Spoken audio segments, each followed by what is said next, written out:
La deuxième mauvaise raison pour laquelle il ne faut pas punir les enfants, c'est pour des actes qui sont liés à leur immaturité. Si vous punissez un enfant pour un acte lié à son immaturité, il va rien comprendre, mais vraiment rien comprendre. Peut-être qu'il va pas reproduire l'acte, mais il n'aura rien compris. Qu'est-ce que j'entends par acte lié à l'immaturité de l'enfant? Par exemple, un enfant d'un an et demi, 18 mois qui essaie de mettre ses doigts dans une prise, il sait pas que c'est dangereux. Et je sais pas comment vous pouvez expliquer à un enfant de 18 mois qu'une prise est dangereuse. Un enfant de 2 ans qui écrit sur votre mur que vous venez de repeindre avec des feutres qui dessinent sur vos fauteuils en cuir tout blanc. C'est vrai que ça fait mal, hein.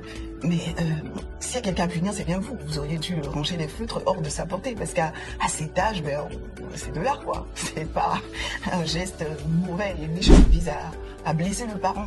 Un enfant, par exemple, de 4 ans qui parle sans filtre, qui dit à un de vos amis, un de vos visiteurs, « Oh, mais donc, monsieur, votre bouche, elle sent mauvais, hein ?» À 4 ans, on parle sans filtre. Donc ce comportement-là, il va être tolérable pour un enfant de 4 ans, mais c'est vrai qu'il met quand même mal à l'aise. Si l'enfant a 10 ans, absolument pas. Mais à 4 ans, on parle sans filtre, donc il faut expliquer à l'enfant que ça ne se dit pas. Mais à son âge, il ne sait pas, il ne fait pas méchamment en fait. Il ne voit pas ce qu'il y a de mal là-dedans. Punir aussi pour un acte lié à l'immaturité, c'est peut-être taper un enfant de 2-3 ans qui joue avec son sexe aussi. C'est pas qu'il est en train de se masturber. S'il joue avec son oreille, il ne devrait pas déranger. Et pour lui, son sexe, son oreille, c'est des parties de son corps. Qu'est-ce qu'il faut faire par rapport aux actes liés à l'immaturité? En fait, il faut sécuriser l'environnement et éviter que les contextes se produisent. Ranger les feutres, les clés de voiture hors de la portée des enfants quand ils sont trop petits.